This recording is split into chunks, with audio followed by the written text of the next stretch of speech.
Good afternoon, everybody. I'm Robert Jenkin, the CEO and co-founder at CloudSigma. Thanks for joining us for this webinar today. I'm going to give a brief introduction and a little bit of background on CloudSigma and our new PaaS platform. Then I'm going to hand over to Ihor from Jelastic, and he's going to delve into the platform itself in more detail and some of these marketplace solutions, which are like super cool in terms of how quickly you can deploy and get set up. Just also to say, we will have a Q&A at the end, but there is a chat functionality. Feel free to chat to all the other attendees and panelists if they're able to respond. And also there's a Q&A functionality at the bottom. So if you want to ask a question, feel free to post that and we will try and incorporate answering that into the webinar as we go. And the more interactive it is, the better, to be honest. So do feel free to pop any questions you might have into the Q&A. For those of you that don't know CloudSigma, we were founded in 2009 and we now operate a global network of clouds around the world. And really we were created to, we were motivated to create a very much customer defined experience in the cloud, because I felt that many of the clouds at that time, and I would say this still remains the case today, are very much proprietary environments. And so we really wanted to create a solution that made it feel like you were defining your environment and you were able to do your computing unhindered and unrestricted by the cloud service provider. And I believe that we've achieved this, and this is one of the reasons for our success. We have many customers worldwide. What I would say in terms of our focus is high performance, very fast and responsive support 24/7, free for all customers. And that's a major differentiating factor. And also all of the infrastructure and services we have is very fast delivery. So we have very fast and responsive service delivery for all customers. And again, so you'll never be waiting minutes for something to deploy or something like this. Everything is ISO 27001 certified, which is the main kind of security related ISO certification. Plus we have also in relation to GDPR compliance, all of our clouds worldwide comply with GDPR, whether they're in the EU or not. And also we have the specific cloud ISO certification as well. So in terms of why we think PaaS, and also I think PaaS is interesting for customers, I would say really it's an extension of the concept of focusing on where you can add the most value. And so really what PaaS can deliver to customers from, that I see, and some of the benefits I see them making with that is it allows them to really focus in on the value added tasks that make sense for them and to shed tasks that they don't really add a lot of value. So, for example, why spend hours setting up a Kubernetes cluster, for example, when you could literally deploy one in 30 seconds using the PaaS platform? And so unless you have some very specific things you need to do with that Kubernetes cluster, your time may be better spent on other things. And that's the idea behind PaaS. So we can help you deploy these environments and achieve very sophisticated setups with a relatively easy deployment method and a relatively easy ongoing management, as you'll see in a minute. And that ultimately boils down to you saving a lot of time. And that releases your time to be able to then focus on other things around the architecture of the solution and other aspects where you really need to be able to do that, where we can't do that as a service provider. And as I mentioned before, we really care about vendor lock-in, or lack of vendor lock-in is actually the case. So one of the wonderful things about this PaaS platform and why we integrated it into our offering was we really wanted a PaaS platform that doesn't lock you in. So it really uses components that are non-proprietary at the software layer. So it's like a zero code change. So the idea is that you can use PaaS, but at the same time not suffer this high level of vendor lock-in, because one of the criticisms of vendor lock-in I think is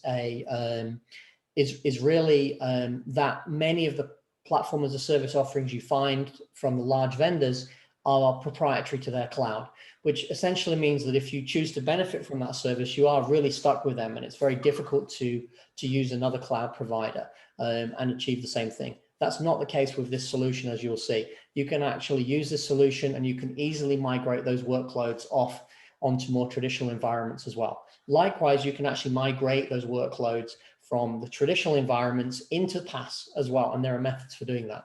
And we actually covered that in some of the previous webinars. So that's also an interesting thing, that you can transform your IaaS or part of your IaaS deployment onto this PaaS platform and benefit from scaling and various other things as well. So that's an aspect that's interesting.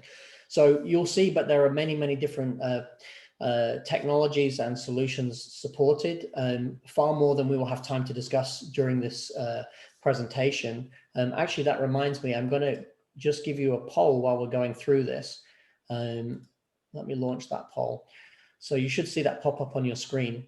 We're just interested to know if you want to fill that in. Are you using PaaS? What kind of technologies you might be using? And then we can always focus on those during the demonstration as well. So if you are using PaaS or you're using any of those technologies, some of those questions, feel free to contribute to the poll while I'm doing this initial presentation.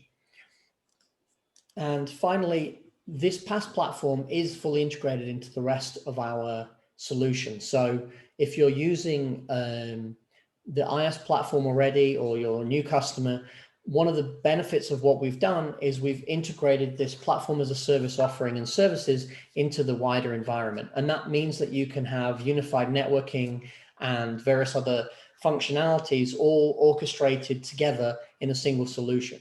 So you don't have to decide, do I want PaaS or do I want IaaS or whatever? You can actually mix and match and create a solution that's right for you. So this is also a very important aspect. And you can see there on the screen the PaaS layer and how we've put that in conjunction with all the other aspects.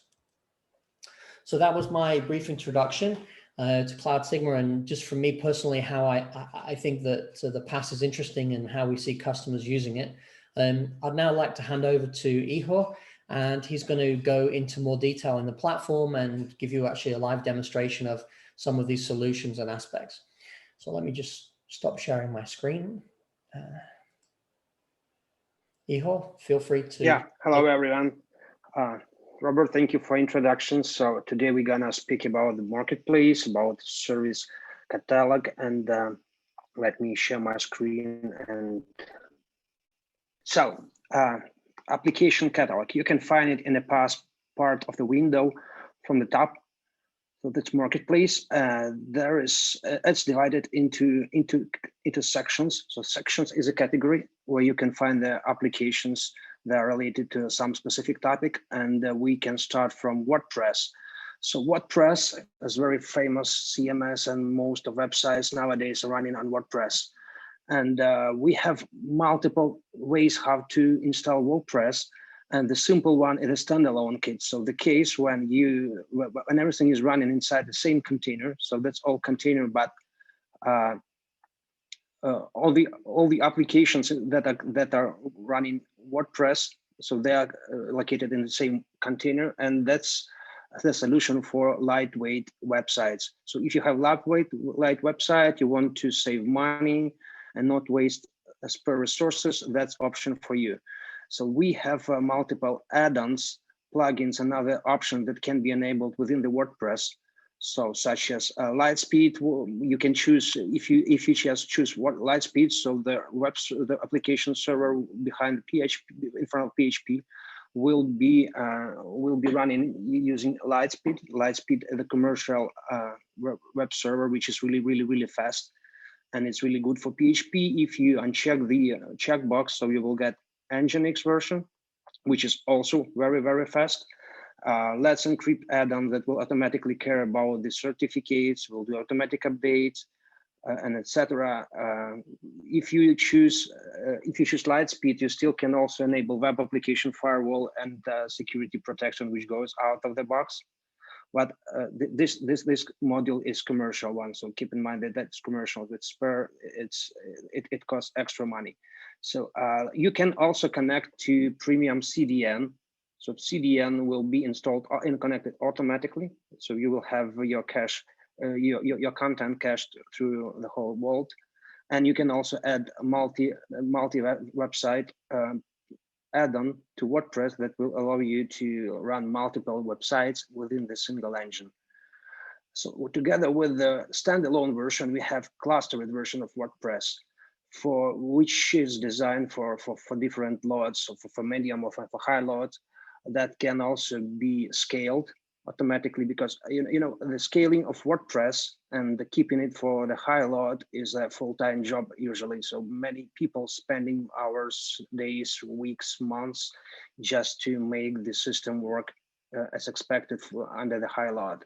So the system automatically can spin up WordPress, which will be automatically configured and designed for specific loads. So it will also include cluster database, and the configuration will be slightly designed for your exact load. I have WordPress already installed in my cluster. So as you can see, here is what we have inside. So there are application servers with Nginx. You can scale them either automatically or manually. You can also scale databases. Their sessions are stored inside Redis, and the storage which can be clustered or single instance. It's a shared data container which is sharing your content across all the instances. Another popular application in Catalog is Magenta. Magenta is the #1 web shop e-commerce solution, and we have also options with standalone and cluster for different cases. So it works pretty the same way as WordPress. So the things inside are pretty rich.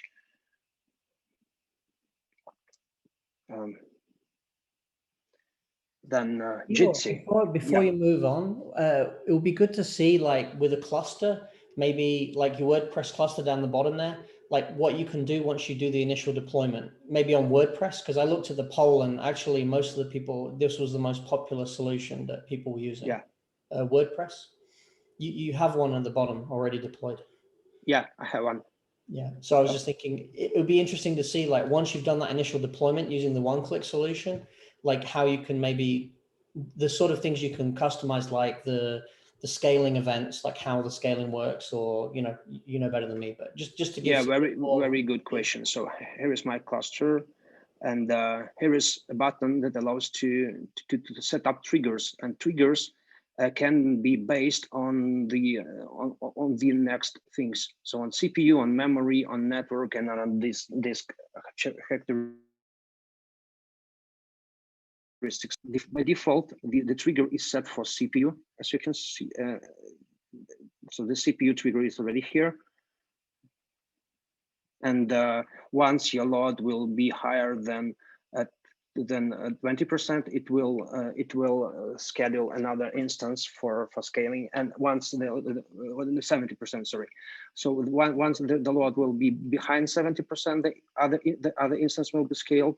And once your load will decrease lower than 20%, the instance which was added will be removed. So adding and removing instance is something that is working quite fast. So you don't have to care if, for example, you had a promo action or TV show, and once and during, for example, next evening, you expect very significant amount of people to be on your website.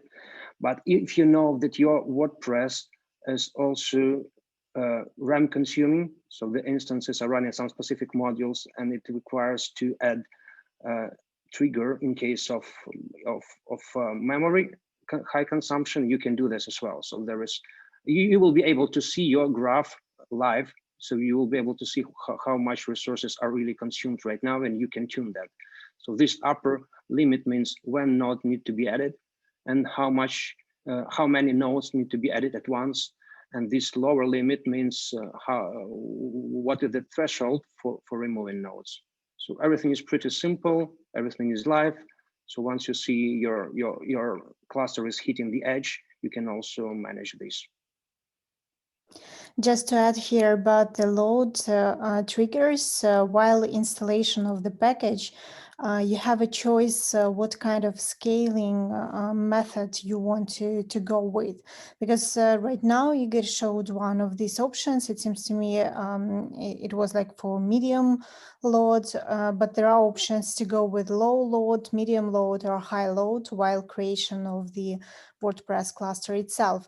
And these are just some scaling triggers that our team prepared based on the experience of working with different projects and what kind of needs those projects usually had. And for your instances and for your application, for sure, you can customize, and you can start with some load scaling mode that we offered, and later you can go to those settings and you can change them as it is needed for your specific application. Yeah, and the best way how we do recommend to tune these triggers is to make a JMeter scenario. So you just go through the JMeter to your WordPress application. You go do the scenario of a single user, and you make a setting to copy these actions by 100 users, 1,000 if you need.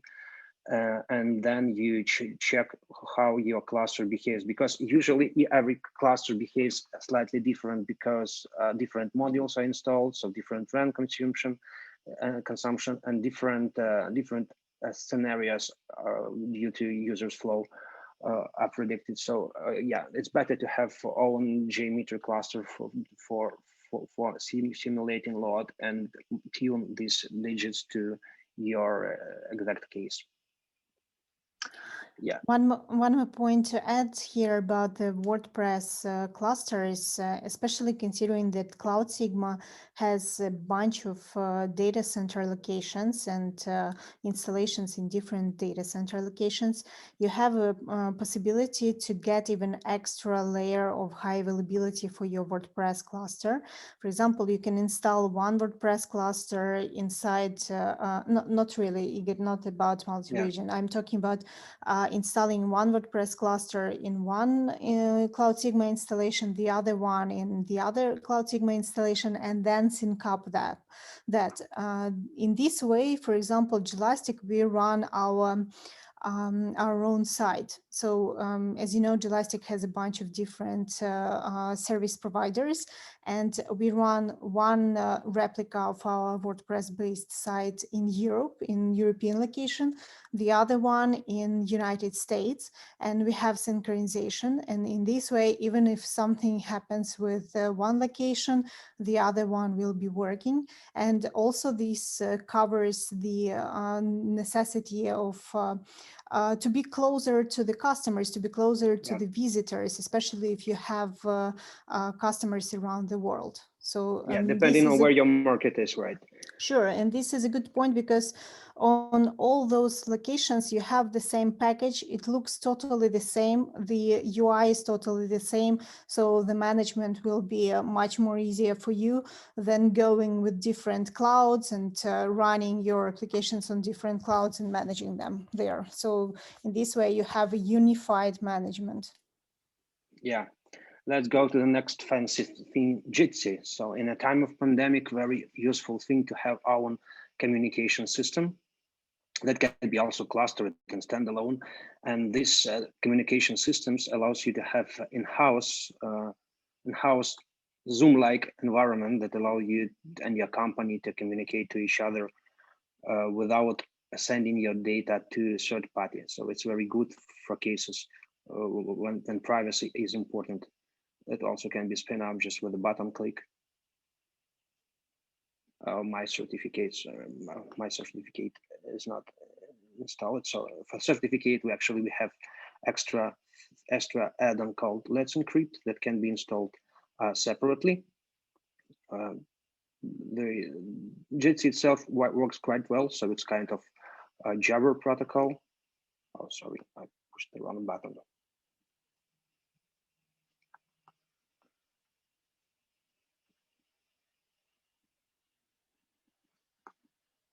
It's really, really cool. So all you need to do to announce a meeting, start meeting, and then share the link to everybody who is interested. And the credentials you can see credentials directly on a pop-up that will appear after the installation is done. So pop-up look like that. So you can log in and manage your Jitsi cluster or standalone instance Then OwnCloud. OwnCloud is a popular solution. Sorry, I will interrupt you to add a bit more. So talking about Jitsi, again, a bit from our own experience, we rather often use this Jitsi for our internal calls inside Jelastic team, especially when we got this distance working and all this stuff. So we use it on daily basis, and there are options to make your Jitsi more secure, because you can have some passwords added there. Also, there are options to record the video and save it inside the system. Also, there are options for high availability. And just today I got the notification from our team that we prepared some updates for this Jitsi application package. And as a result, it will be even more highly available. So you can have some large calls and don't worry about the traffic that is coming to the call. Yeah, cluster feature isn't beta, but works. So you can also try out that.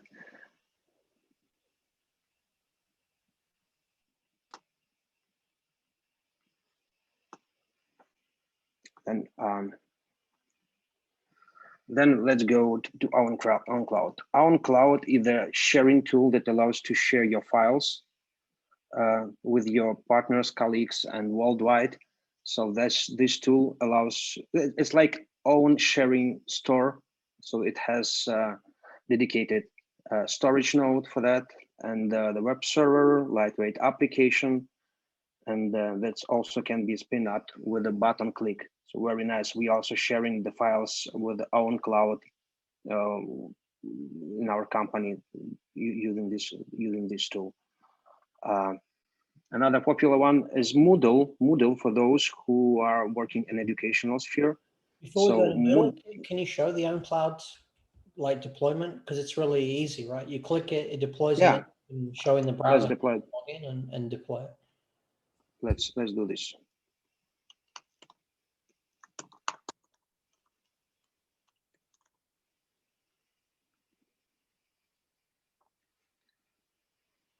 And I have also one deployed here, so we can log in. Yeah, just to explain what is happening, because Igor is showing fast everything. So Igor just initiated the deployment, and it's going below, and he just showing already deployed option. But usually a deployment of such OwnCloud, first of all, it doesn't require any manual steps. You don't need to configure that or whatsoever. You don't need to create some servers or whatsoever for that, because all this stuff is already automated for the installation. And secondly, you just wait a few minutes. This is usually like 2 minutes maximum, and you get your application up and running, and you can already start using this, and you can go inside OwnCloud, create your account, or if you have your account, you can log in and go ahead. Yeah, so and from here you can share your files and share via email, or just directly copy paste the link to someone else. Yeah, so educational sphere, as I said, Moodle is #1 open source solution for those who creating lessons, and will also making polls and exams using Moodle platform. Can be installed also very easily.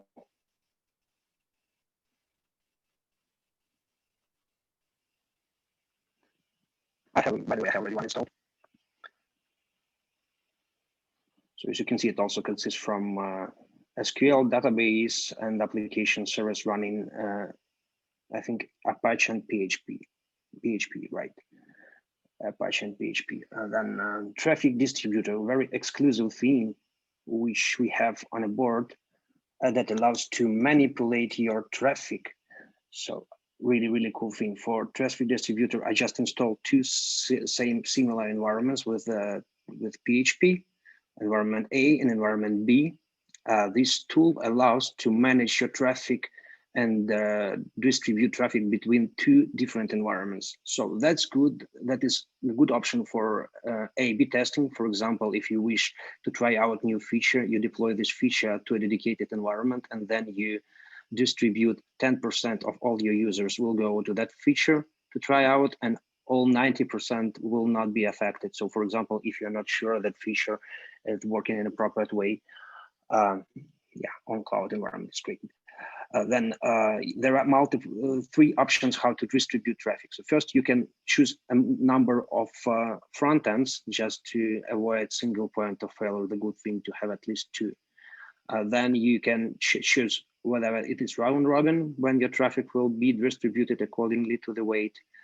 You can choose sticky sessions, so your customer will be sticked to the node until the node fail. And there is a file option when you have another production, but that should not accept requests until the first one will fail. So very nice thing and also it also support secured backends. For example, if your application is running on HTTPS, traffic distributor is based on Nginx and custom logic, so you can also install Let's Encrypt add-on on top of that. Let's Encrypt add-on is #1 add-on popular in Jelastic, so all the customers are using Let's Encrypt. It allows you to fill your custom domain name, then it will make the challenge, HTTP challenge to verify and sign certificates. Very straightforward.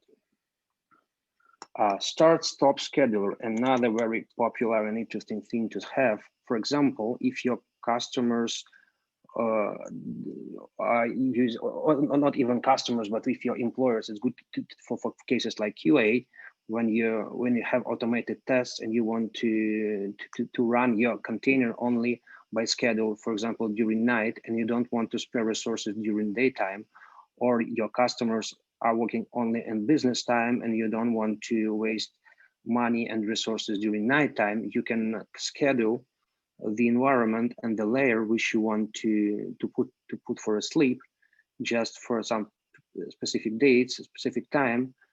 So then when start time came, their application will be will wake up and continue work. Also very popular. I think this would be a good point as you're talking about cost optimization there, to show that we talked about the triggers for scaling, and it would be good to show, why don't we show like how the billing works to explain how it's very granular and how you can define the scaling limits on the environment itself as well. So the point being that obviously we showed about scaling, but the main thing is that you can actually set those limits and control that. And then I'll let you continue because you're on the screen now. Yeah. So you can set the limit. So what will be upper limit for vertical scaling of every layer of your environments? For example, if database should not consume this amount of resources, you can limit it.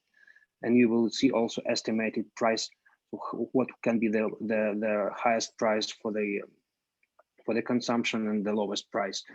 So very nice thing to have. So pay attention to this scaling limit, and it's separate for every individual layer of environment. So databases, compute layer, load balancer can have its own limit. And in the end, when you see from the dashboard, you will be able to see what is actual consumption. So in Cloudlets, it is written from here. In real static resources, you can see from the statistics menu. So you can see also what resources were consumed for what. And also sorry, I'll explain, then you can, if something else. Yep, sure. So what I was going to say was, so the minimum that you saw there, that's the minimum level for the environment. And so you're always going to pay that. So you could set the minimum to be 1, meaning 1 cloudlet, but you can also set it to a higher level. But let's say you put it only to 1. When it needs, based on the scaling triggers that you've set, more resources, it will automatically spin up additional cloudlets to meet that requirement. and you'll be billed in a granular fashion based on that. So that limit, the upper limit, is essentially free to you, in inverted commas. There's no penalty to setting a larger upper limit. That's really just for your own cost control. You're only ever going to pay for the reserve level or the usage level if it's higher than the reserve level. And in this way, it's a very granular system because these cloudlets, as we refer to them, are very small. So each cloudlet, I believe, is like 128 megabytes of RAM. Well, there you go, 120 megabytes of RAM, megabits actually of RAM, and 400 megahertz of CPU. So it's really small. So the benefit of that is you get an extremely granular billing that really closely tracks your load curve. So you can imagine with a WordPress cluster like we showed before, it's going to really track up and down and scale up and down the resources of each individual component of that stack that's delivering that WordPress site for you or service for you in real time throughout the day. And that's going to save you a lot of money. So actually one of the two things, one is it's going to give you essentially linear performance, meaning as you have peaks and troughs in the website, the responsiveness to the user is going to remain the same. It's not going to slow down or have issues. The second thing is, from a cost perspective, you're going to be able to scale back components when you don't need that additional resources. So this is actually going to be a real cost saver. And this is what we see. So you can really improve the efficiency of your deployments and save a lot of money using this, but at the same time, actually increase the performance and user experience. So it's kind of like a win-win. You can actually potentially reduce the cost of your deployment while simultaneously increasing the performance, which is a kind of rare thing to be able to do, because normally if you're reducing the costs, you may be compromising on some other aspect. But in terms of this, because of the technology and the way the billing is done in a very fair way, you're actually being able to move both of those needles up at the same time. And that's kind of quite a unique thing. And that's why I really like it. Yeah, sure. And I just wanted to say that we had cases that some customers who were moving from other cloud vendors to Jelastic, they cut the cost up to 70 or even sometimes 80% using this scaling, automatic scaling, together with pay-per actual pricing model that we offer and that Robert just explained, because they don't need to buy the full virtual machines and pay for the whole virtual machine that they are using, or not even using the whole resources inside. So in our case, they have this granular resource consumption and payment only for the used resources. And also such projects, they were using that add-on that Ihor was showing before about environment start stop, because sometimes these are digital agencies or some software development companies, and during the week they are working on some projects. They have a bunch of development and staging environments, and during the night times or during the weekends they don't really work on that. And this is like human nature. Sometimes we forget about something, and developers, they just can forget to stop that environment by themselves, or like to I don't know, to schedule those stopping. And with this add-on, this is fully automated. They just set up how they want those environments to work. Like freedom for your mind, not to think of you define your not own to think rules, about too many things. You don't need to think about scaling. You don't need to think about stopping and starting your environment, because you can do these like set up some rules at the very beginning, and then the system will be doing all that by itself. And the plus is that with some other vendors, you might make this as well, but you will need to configure that properly. You might need to know some specifics and go deep inside technology in order to do that. In case of Jelastic, we made it as a widget, or we made it as some add-on that you just click the buttons within the UI and you get this out of box. So this is the case for such kind of marketplace and such kind of tools. Yeah, as Robert said from the very beginning, it's better to waste time on doing own business than on configuring something that can be automated. That's true. Yeah, and yeah, sequential restarts. So you also, when you define number of nodes horizontally scaled and you need to do the restart of your service, you can also define what should be delay before restart of every node, just to keep everything up and running. And once, if that is configured properly once, you don't have to get back to that and do the configuration again and again. So yeah, that can be done only once. Let's go to other popular packages. So Gitlab is also the one that we is used in our company for internal development. That we have, by the way, we have integrations with Kubernetes, so that allows to connect Gitlab to Kubernetes and build continuous integration and continuous deployment pipelines. So it's good for developers to deliver your code.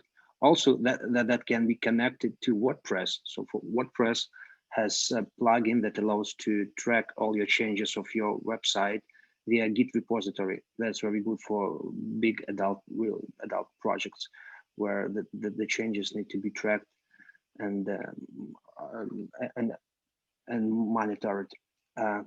Kubernetes cluster, as we shown on the last webinar. So it's another popular thing to have for those who are running microservices and who knows how to manage that.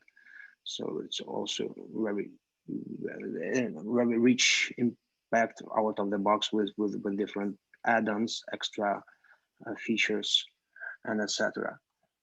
Database clusters as a separate thing that allows to spin up database replication with a button click. So you don't have to dig inside their command line and try to connect it manually. So that the thing that can be installed just with one click and scaled then, so you can then set a number of master instances or master slave instances.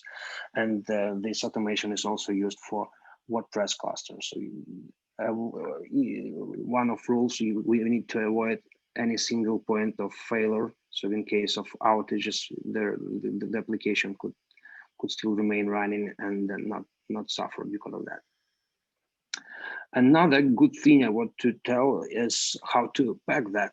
So with all these packages and automation inside is packed using specific language, which is really easy. And the documentation on the website, you can find the documentation, and then we also will I will drop the link to the chat.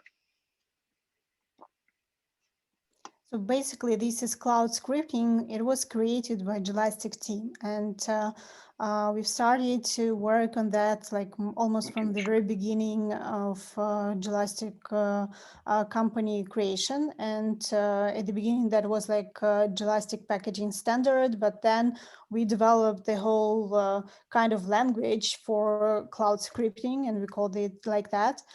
So with the help of this scripting language, we have a possibility to package all those applications, add-ons, and all the stuff that you've just seen, and provide you it in one-click installation. But the good point here is this is open for you as well, and there is all the documentation necessary for this cloud scripting stuff, and you have a possibility to package the same applications and use them within Jelastic as well. So for example, if you work on your own software and you want to ease the entry point for your customers, you want your application or your software to be easily installable in the cloud, you can package it with the help of cloud scripting, and you can provide these to the customers as one-click button for them just to easily get up and running with your technology.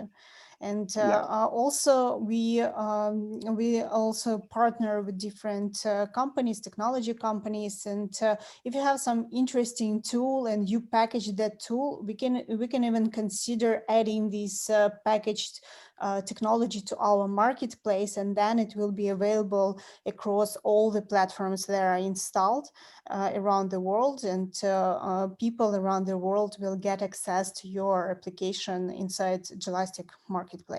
And Igor can share a few details how that works.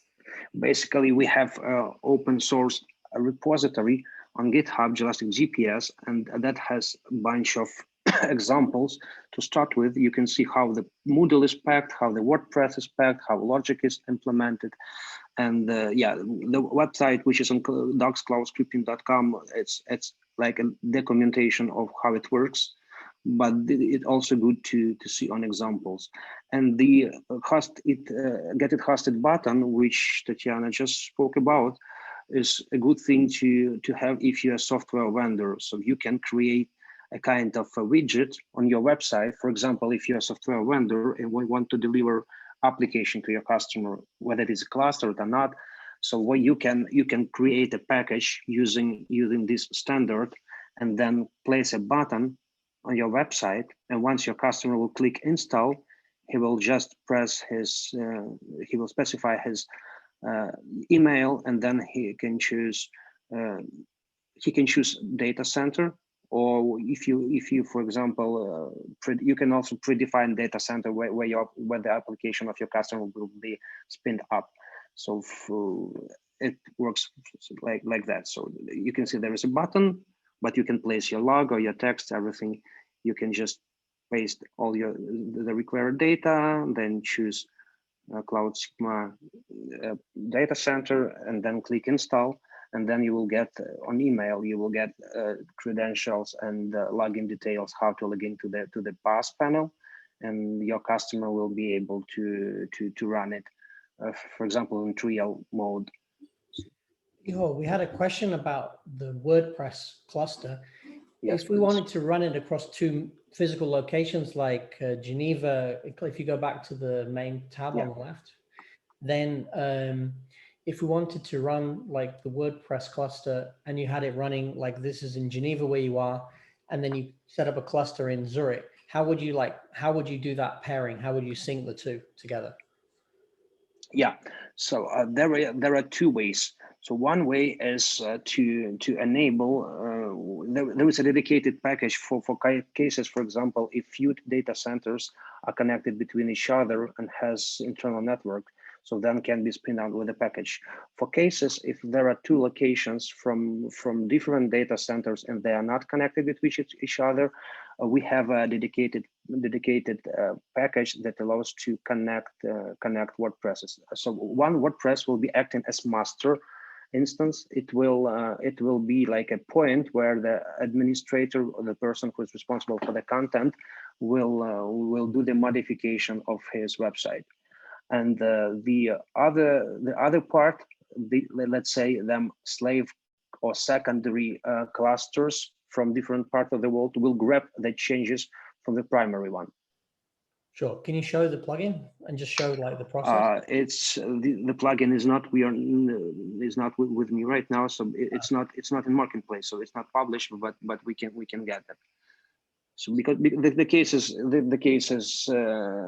case is not very often. I mean, to connect, but we can share that information later then, or you can also contact people. Because I saw the multi-region. That was a multi-site, a multi-region plugin. That was all. I was just wondering. That's fine.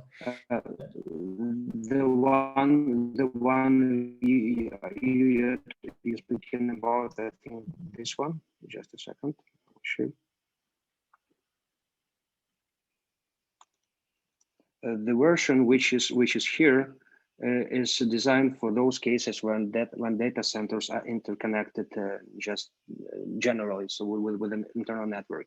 So then you can also check enable a list of data centers, and then you can choose the way how you want to connect your clusters.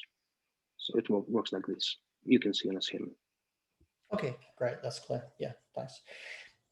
Can you show the billing, the view on the billing mode, maybe just to show like how that's presented to the end user so they can understand how the consumption works in terms of from a billing perspective, not from an individual environment.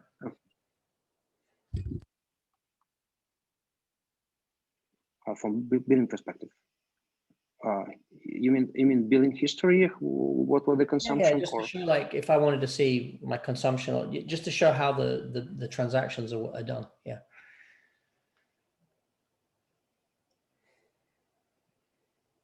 Yeah, so you can go to the panel like here and see even hourly what resources were consumed by every environment, and even storage, balancing nodes, and you can see cost from the right. Yeah, great. Yeah, and just to say that you have the ability to have like reserved and burst cloudlets, and the reserved ones are a little bit cheaper than the burst ones. But there's also a discount, scaling discounts. So depending on the total number of cloudlets in your account, the unit price per cloudlet also reduces. So if you're a larger user or you're scaling up additional resources, the actual cost per cloudlet will continue to drop as you get bigger. So it just gets more and more cost effective as you grow, basically. Right. Yeah.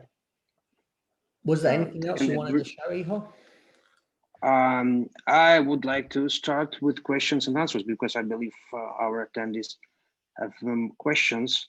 So that would be nice to show maybe something in details, or show some other packages if you indicate what sphere you're interested in, and we probably can have the package that can work out of the box. Yeah, if anybody has a question, they can hit the Q&A button on the bottom right.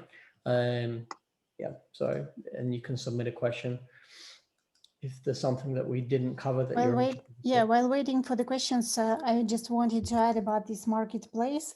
So how we build this marketplace, how we decide what kind of applications are going to be added there, and why we have this number of applications and clusters and add-ons there. So the idea is that usually we build it based on the demand from our customers and based on the requests. So basically, if you see that you need some specific application or you need some specific add-on, you can request this from Jelastic. You can also go directly to CloudSigma and say that we really need that.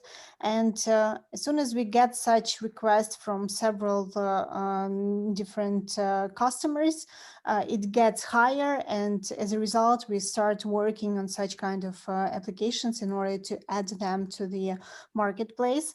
And also, all the time, we are keeping an eye on all these applications that are already available. We are updating them to the newest versions. So this is not just like once done and forgotten. So all these applications, they are updated as soon as we see that some new versions are coming out. We are trying to keep an eye on that. And of course, we try to enlarge them with functionality. For example, if we are talking about this Jitsi application for video conferencing, we added first we added the application, then we added a possibility to have recording. Then we also added a possibility to change the domain name for this application, so you can use your own domain name for this video conferencing tool. Also some stuff like high availability. So this is like ongoing process. Yeah, and two more small things I would like to add. The VPN, open VPN solution that allows you to jump directly to internal network of your environments, that for those who don't want to expose their public ports to worldwide. So if they want to do something very privately. Another thing I would like to say that how to test. So once you will deal with cloud scripting and you would like to test your scenarios, whether they work or not, so you need to push import button, and you can also upload manifest via local file, or you can use URL, or you can just edit your code in the GPS window right here. Push import, do some changes, and then the application will work up to your logic. So you can also subscribe to different events. What's going to happen, for example, if the node will be added, what's going to happen if the node will be removed, if you need to ping some API or to call some service on the backgrounds once you added the node, so you can manage all of that. So the system has plenty of events, and you can subscribe to that events, and you can do any custom logic on top of that subscription. So Thanks, Ihor. the same. Yep. Finally, if you can just click on the live support, I just wanted to show that we have the 24/7 live support on the bottom left, and that's free for everybody. So the tab, Ihor, you see the tab on the bottom left, live chat? Yeah. Yeah. Can you click the tab, the support tab on the bottom left? Okay, don't worry about it. Anyway, so on the bottom left, you'll see there the attendees, a green tab that says live chat, and that's a live chat. So 24/7, if you want any support or any help, you can click that. Thanks, Ihor. You can click that and they will respond. The average response time is less than 15 seconds. So we really have a responsive support, and that's free for everybody to use. So it's something that we encourage all the customers to use. So if you ever get stuck or you need help with something, that's like a really big deal. And they can also escalate something to the teams, whether it's like your account manager, or if you need additional help with something where maybe they even need the operations team to help you, we can escalate to them. So they're very responsive, and they're able to support you in anything you might need. So we didn't get, oh, we have a question actually. Okay, so someone's asking about using the environment, the PaaS environment in our San Jose location. I'm just going to share my screen now, Ihor. I'm just going to go back to the presentation. Just one second. Yes, so we're actually in the process of rolling out the platform as a service offering across all of our locations, but it's not live yet across all of them. So San Jose is not live yet. So you'll see once it's live, you'll see the PaaS button appear on the exactly where it's highlighted on the presentation that I'm sharing right now. So that's basically what you'll see go live once it's available. We can contact you after the webinar and give you a go live date for San Jose. We're currently rolling through all the clouds globally, upgrading them, but not all of the clouds have that have it yet, but they will have shortly. If you're interested, like if you can't wait and you really want to test, we can also give you some free capacity in one of the clouds that already has the environment, so you can get started and have a go and see if it's something that is useful for you. And then when it becomes available in San Jose, we can transfer your assets over there as well. So we'll be happy to do that for you, so you don't sort of miss out. So we'll follow up after the webinar with you and just find out if that's going to be helpful for you to set up the environment in another location until San Jose goes live. So that concludes the. Also, Robert, just sorry, I will interrupt you for one moment because previously you mentioned the question about WordPress in different regions. So I just wanted to explain here how that is done in a way with Jelastic, with two sites that are placed in different regions in different data centers. So in our case, we have master replication between the databases configured between the two regions. And also we use our sync technology for the replication of the storage. And with the help of GitLab CI/CD automation, we upload the content into two clusters altogether. That is done like synchronized. So this is like a highlight of how that works for this like multi-data center WordPress in our case. And currently we are preparing the article with explanation how we cope with that, how we do that. So soon we plan to publish that. So you can subscribe to our blog, and you can see later how to tune that.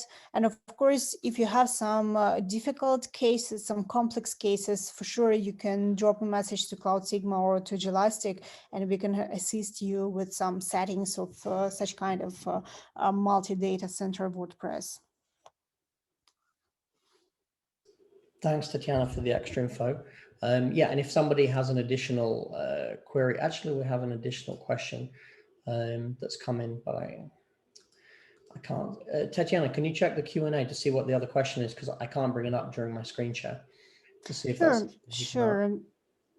before. Okay, so is there a timeline for deploying platform as a service across different regions? And if possible, can you please share what regions has it already? Yeah, so there is a timeline. Essentially, it's kind of every 2 weeks we're adding a location, plus minus, that's the timing. I don't have the order committed to memory. So what I can do is I can actually, when we email everybody at the end of this webinar, it'll be actually probably early next week when we email with the follow-up, we'll include a link to the recording of this webinar, and I'll make sure to include a table with the timing of the availability across each location. So you'll then have an estimated date for all the locations. So that's kind of the first half of your question. In terms of the second half about where has it already, we have it in Geneva, Zurich, Frankfurt, and we're just at the moment installing Boden in Sweden. And then we're going to move on then to the Middle East. We're adding Riyadh. And after that, I'll need to check exactly what's next after that. But we're basically rolling around all the locations globally. So it means because we're doing it every 2 weeks, we should have most of the, I think the aim is to have all the locations done pretty much by the end of September. But most of them will be obviously way before then. So, and we're also prioritizing it based on customer requests. So if you definitely want to use this in a particular location, we can always reshuffle and prioritize a location where we have more customers urgently wanting to get started. But we're doing it as fast as we can, but it takes quite a while because it's quite a complex additional system to add to each location. But I will promise to include the estimated go live dates for each location globally that we have directly with CloudSigma or with our partners as part of the follow-up email. So everyone will have that at the end. And like I said, we can always reprioritize that. And secondly, we're happy to give you free capacity in one of the locations that has the functionality today. So you can try and get going, and then basically we can help transfer those across. Or you may just be using it for testing, in which case you can test there, and then when it's available in your local cloud, start using it there in production. So the short answer is we'll try and bend over backwards to allow you to start using the environment as soon as possible, but it just takes a little time to roll it out globally. So okay, and we another have one more question from Alex. Yeah, from Alex. He's asking how much better is your infrastructure environment, the provision than your competitors. For example, if you spin up Kubernetes in Amazon, it may take from 20 minutes and much more, like up to 40 minutes and more to spin up the cluster with Kubernetes. So provision can take time, and we are using system containers instead of VMs for Kubernetes, and containers provisioning is always faster. So if you provision something inside container, whether it's application container or service container, it's always faster. So at least that is faster. Another point, the containers, smart containers that are based on certified templates, they has brain inside. So they are self-managed. And once you change your cloud, let's count on something else, the system will automatically be adjusted due to new configuration. And automated connections, once you scaled, for example, database, then the proxy SQL node will be automatically connected to these backends that will be automatically connected to your front end. So first thing is provision is faster. Second thing, you don't need to do any manual job inside unless there is something really specific you need to do. So, and even if there is something specific, you can use cloud scripting and add this logic for your automation.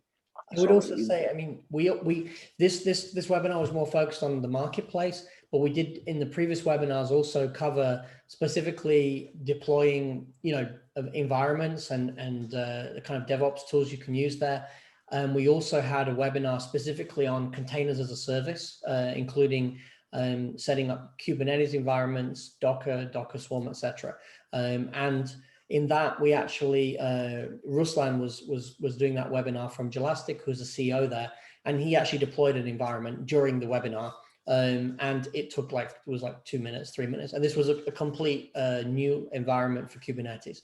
So the provisioning time is definitely way faster. And I can say on the IaaS side for VMs, the typical deployment time is maybe 5, 10 seconds, 15 seconds maximum. So it's very quick. And the overall performance, I would say, is also fast. We have very fast internal networking between all the containers and between the virtual machines at CloudSigma. So that's also a major advantage. And also here, I can add that in addition to the faster provisioning, we also don't have this overhead that the VMs usually are having. So usually with VM, you have a guest OS in each of them. So you're paying for that, but this is just something for running this VM. With Jelastic, you're using containers, and containers are more lightweight version. Even we are using system containers, but in general, but still they are more lightweight than virtual machines. So you're not overpaying for the resources that are required just to handle the machine itself. And also those other platforms tend to charge you based on the allocated, what you say that you want as an allocated amount. And so they say that's kind of pay as you use, but in reality, that's kind of pay based on allocation. And on this platform, you can say, you know, here's the maximum, but basically if you don't set the minimum to be the same as the maximum, which we would advise you not to do that. So you have that scaling, and we're going to charge you based on what you actually use. So you may not even know exactly where you're going to come in. So you can set a nice range, and then basically our billing is going to scale back to the actual usage level as seen within the containers in terms of consumed RAM and CPU in a way that you're just not going to get in the other platforms. So in the other platforms, you essentially get a certain allocation pool of resources, and that's what you're billed for. With our platform with Jelastic, we're basically billing you based on what you're actually using within your maximum allocated pool. So it's a kind of different concept, and it's obviously way more friendly from a customer perspective, because you're basically only going to get billed based on what you're using. I see there's another question. Yeah, one more question. Yeah, if you don't mind, I can show also an example. I can share my screen if you allow me. We can go back. I'm happy that we have some more questions coming. Yeah. So what should admins do once the DB node is added or removed? So as said, the cloud scripting, which is, for example, let's see an example of WordPress. So there is a logic and there is event called on after scale out. So that means once the node, that's the case for CP, but the same we have the same for DB. So once the node is added, you can call a logic what's gonna happen. And the packages, for example, WordPress. So once a CP node is added, it automatically call the another procedure called setup CP, where these configuration files are updated for new entry point, or at least of all you have the entry point for the database, for the proxy SQL. If, for example, you list round robin in multiple databases, you can also subscribe to that event and adjust that logic. So by default, the system automatically configure all the compute nodes for new cluster members. So that every node knows about new member, and once it is scaled down, the same. Can you go back, Ihor, just to the environment, the new environment configurator? Just so exactly what Ihor said. So if you go to new environment, just go to the new environment. Yeah, and just you can pull up a database, like go to the SQL and pull up like MariaDB, and you can show the auto clustering exactly. So what Ihor said is you can essentially override the standard settings, and if you want to go into the weeds and get some really custom scaling, you can. But as you can see here, what Ihor's showing you, you actually have a number of clustering options here for the horizontal scaling of each node, and you can. So that's obviously set for 2 at the moment, but you can increase that, and you can show you've got the primary, secondary, so pretty standard. And you also have this Galera functionality as well in terms of the clustering. So that if you use that, it's automatic. You don't have to do anything. So even kind of like a dummy like me could have a clustered MariaDB set up without knowing much more about databases. So in principle, it's a kind of like it's like a fire and forget environment. You don't need to go into the details at that level, and it will deliver those different scaling models depending on what you've chosen. But of course, as Ihor was saying, if you want to go in and tweak things further, you're welcome to, and it's not a black box. You are able to see what's going on and be able to do that. Yeah, so you can also jump to the configuration file to do some change, and this change will be reflected to all the nodes. So you can specify, so I want to save this change on all the nodes, or just for the particular node. So we are not blocking from customizing specific things in case if you have something specific to customize. Yeah, and as we mentioned before, you also have the horizontal scaling for each node, and that's defined, and you have triggers there as well. So you basically have the possibility to define both the vertical and the horizontal scaling for a particular environment. Can you just check, was that all the questions answered for everybody? For now, no other questions so far. So it seems to me we covered most of the topics. So if you're going to have, if you're going to have any other questions, feel free to go to the chat box that Robert mentioned within the dashboard. And also feel free to drop us messages if required. You can find us in social media and also through the emails and websites. Great. Okay, well, look, thanks everybody for attending. Thanks for the panelists as well, Tatiana and Ihor, for helping put this webinar together. I hope you found it useful. Actually, we do have a poll for those that are still here. Let me give you the poll. Yeah, it's just a little bit of feedback for us if you'd like to fill it in, and just to see kind of whether you found it useful, you know, your intentions around PaaS, and if maybe you want us to help you create a proof of concept or something similar regarding that. So feel free to fill that poll in if you like. And yeah, thank you for your time. We will be emailing everybody, as I mentioned, with the follow-up. It'll include an edited recording of this webinar, so it'll just be the main webinar section.